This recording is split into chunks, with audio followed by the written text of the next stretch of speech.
ततः स पुरुषः शंभुं प्रणम्य परमेश्वरं नामानि कुरु मे स्वामिन् वद कर्म जगावती।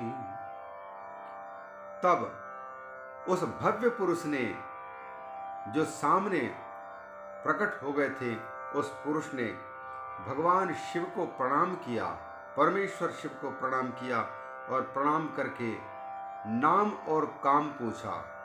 नामानि कुरु मे स्वामिन्, हे प्रभु मेरा नाम बताइए, नाम निश्चित कीजिए।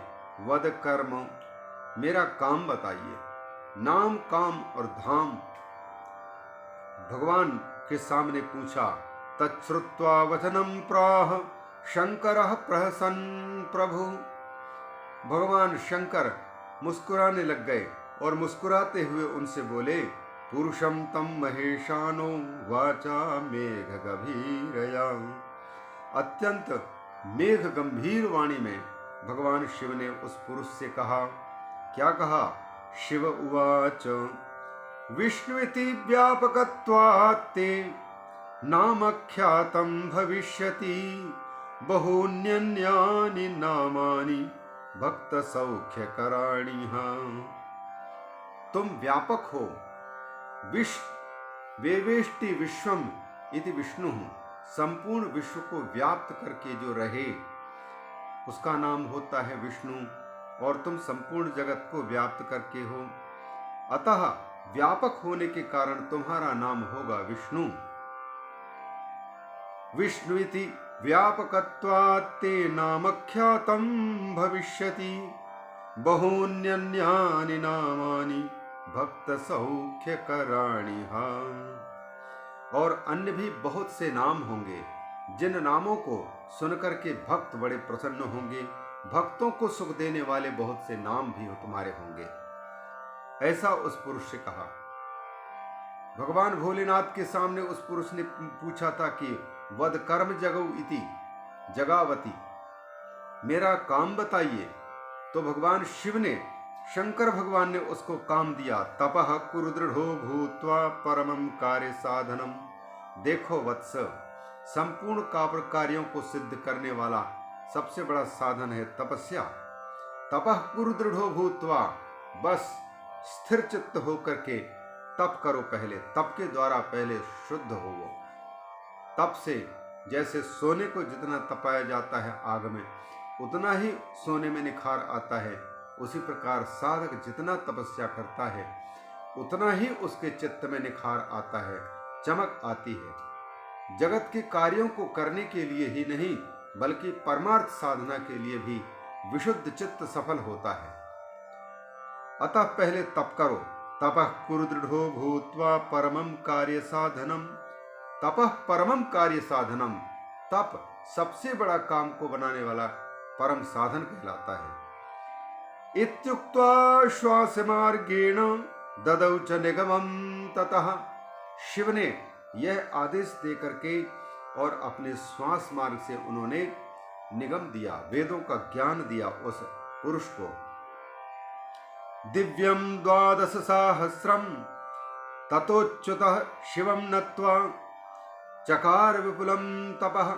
तब उस पुरुष ने इंद्र नीलद्युति पुरुष, नील शरीर वाले उस अच्युत नामधारी पुरुष ने, विष्णु नामधारी पुरुष ने भगवान शंकर के आदेश से परम विपुल तप आरंभ कर दिया। और इधर भगवान शंकर भी अंतर्धानम गतः शक्त्या सलोकः परमेश्वरः। परमेश्वर शिव अपने लोक और अपनी शक्ति दोनों के साथ दिखना बंद हो गए, अर्थात अंतर्हित हो गए, अदृश्य हो गए। दिव्यम 12 सहस्रम वर्षम तप्त्वापि चाच्युतः। उस अच्युत ने, उस विष्णु ने, उस इंद्र नीलमणि के समान श्यामल शरीर, नील शरीर वाले ने 12,000 दिव्य वर्षों तक, 12,000 दिव्य वर्षों तक तपस्या की उसने, फिर भी उसने अभिलषित दर्शन नहीं प्राप्त कर पाया। शंभु दर्शनम सर्वदम, सब कुछ देने वाले उस शिव का दर्शन नहीं प्राप्त कर पाया, जो दर्शन का विषय था, जिसको दर्शन का पाना चाहते थे, नहीं पाया दर्शन। ततः संशयमापन्नश्चिंतितं हृदि सादरम्। अब उस विष्णु को बहुत चिंता होने लग गई कि देखो, कम हमने तपस्या नहीं की है, 12,000 वर्ष, वो भी देवताओं की गणना के अनुसार, मनुष्य की गणना के अनुसार नहीं, 12,000 दिव्य वर्ष, मतलब है एक चतुर्युगी के बराबर वर्ष। ततः संशयमापन्नः चिंतितं हृदि सादरम। उनको बड़ा संदेह हुआ।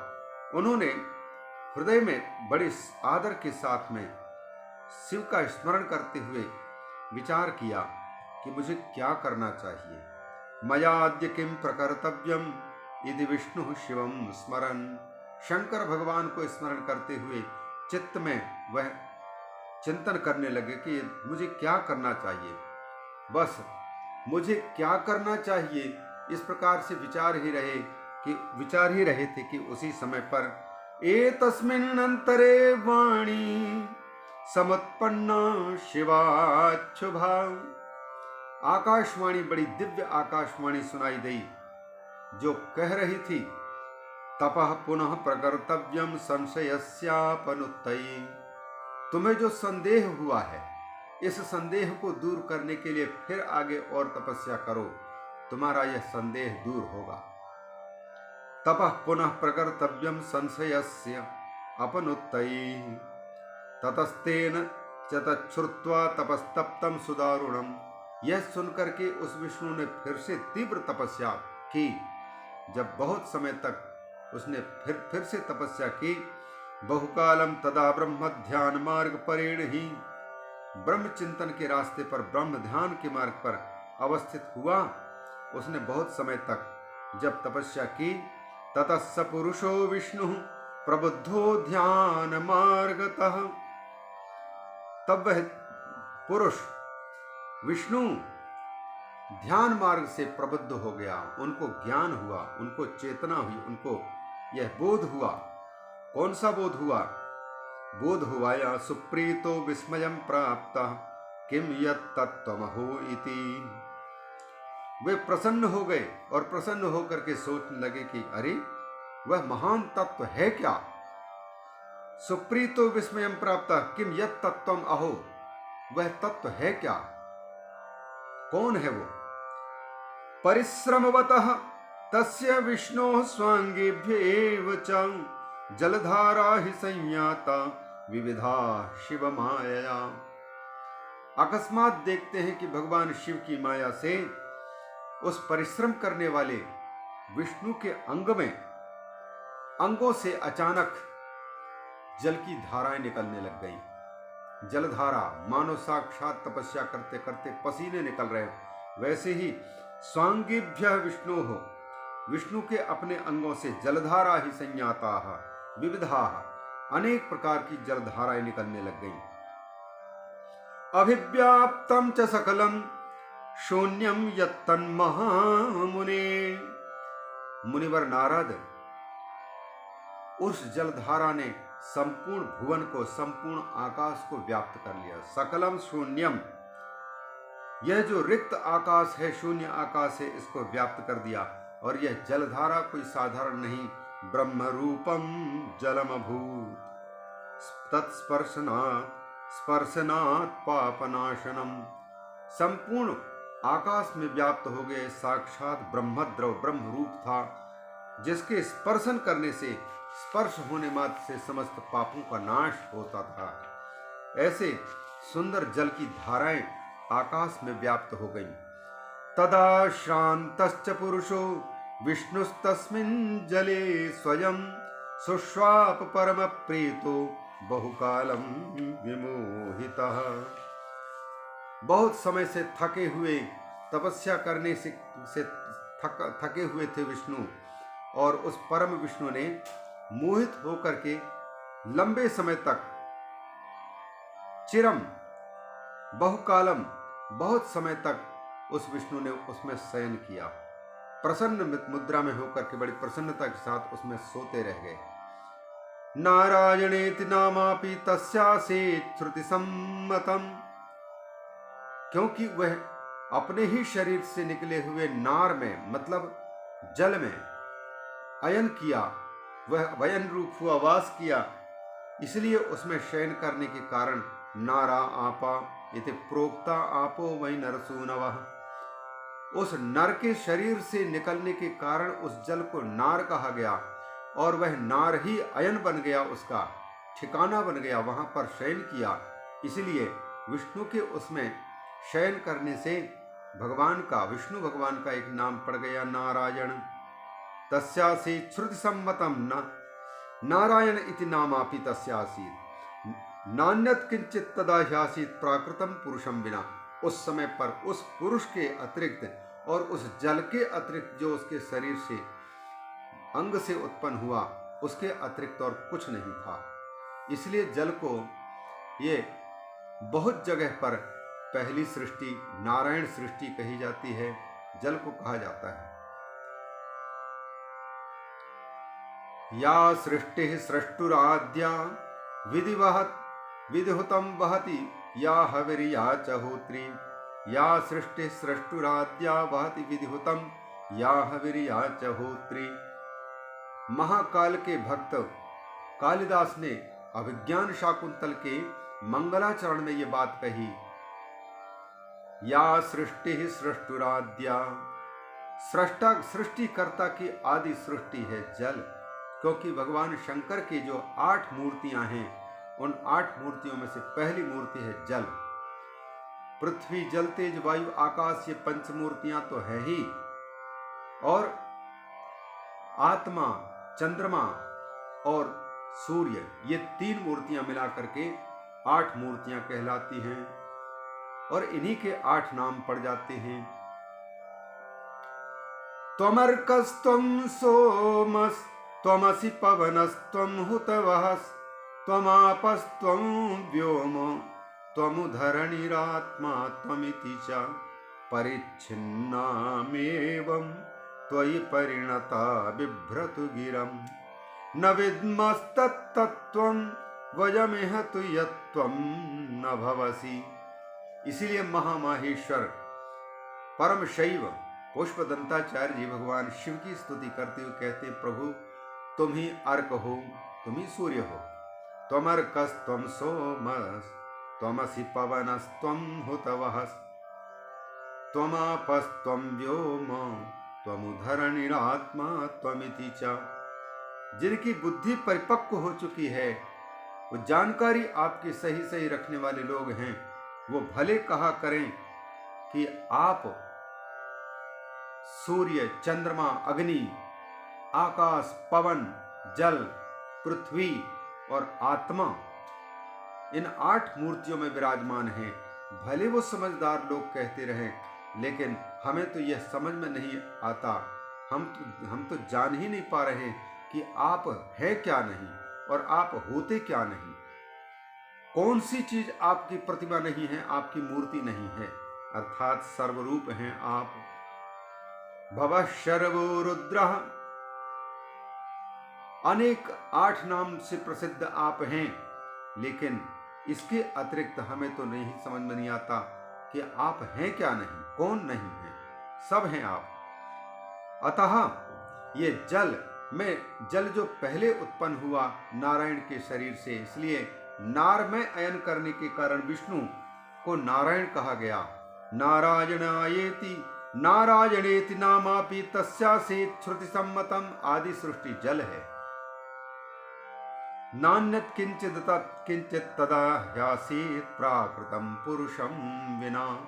उस पुरुष के अतिरिक्त सबसे शुरू में और कोई प्राकृत वस्तु नहीं थी। उस परम पुरुष नारायण के अतिरिक्त दूसरी कोई प्राकृत वस्तु, प्राकृतम नान्यत किंचित आसीत्, प्रकृति जन्य कोई भी वस्तु थी ही नहीं। एतस्मिन् अंतरे काले तत्त्वान्यासन महात्मनः तत्प्रकारं शृणु प्राज्ञं गदतो मे महामति।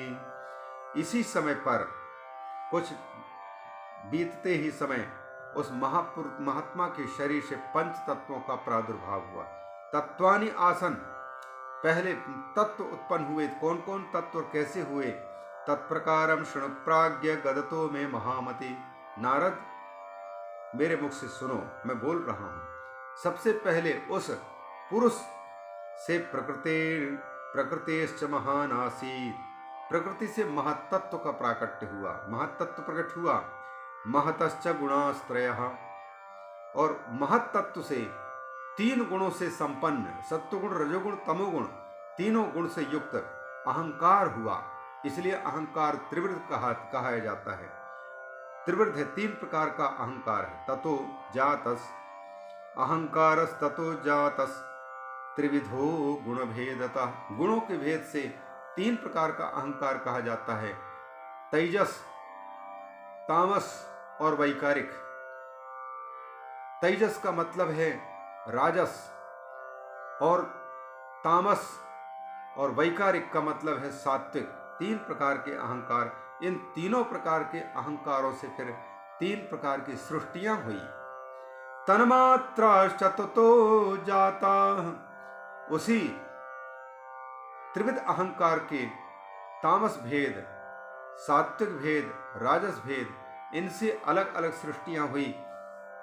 कौन कौन से क्या क्या हुआ ये तो प्रक्रिया ग्रंथों में विशेष रूप से, पर यहाँ तो कहते हैं ततश्च ततः तन्मात्रा जाता 5 तन्मात्राएं उत्पन्न हुई।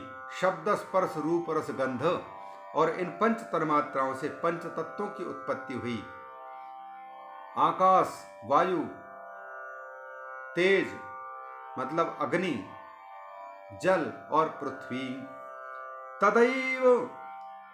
तदैव तानि इंद्रियाणि ज्ञान कर्ममयानि च, और इन्हीं के अनुसार फिर 5 कर्मेंद्रियां, 5 ज्ञानेंद्रियों का प्राकट्य हुआ। तत्वानाम इति संख्यानम उक्तम ते ऋषि सत्तम। नारद जी, इस प्रकार से मैंने तत्वों की संख्या बतलाई कि ये उत्पन्न हुए, और ये सब के सब प्रकृति से उत्पन्न है, और प्रकृति स्वयं जड़ है, चेतन नहीं है। इसलिए इस जड़ प्रकृति से उत्पन्न सारी चीजें प्राकृत जितनी हैं वो सब के सब जड़ हैं। जड़ात्मकम तत्सर्वम, संपूर्ण प्राकृत वस्तुएं जड़ात्मक हैं।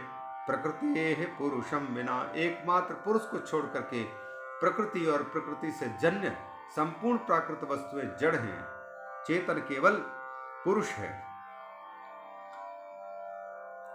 तत्तदैकी कृतम तत्वम 24 संख्यकम, ये सारा का सारा 24 तत्वों के 24 तत्व हैं।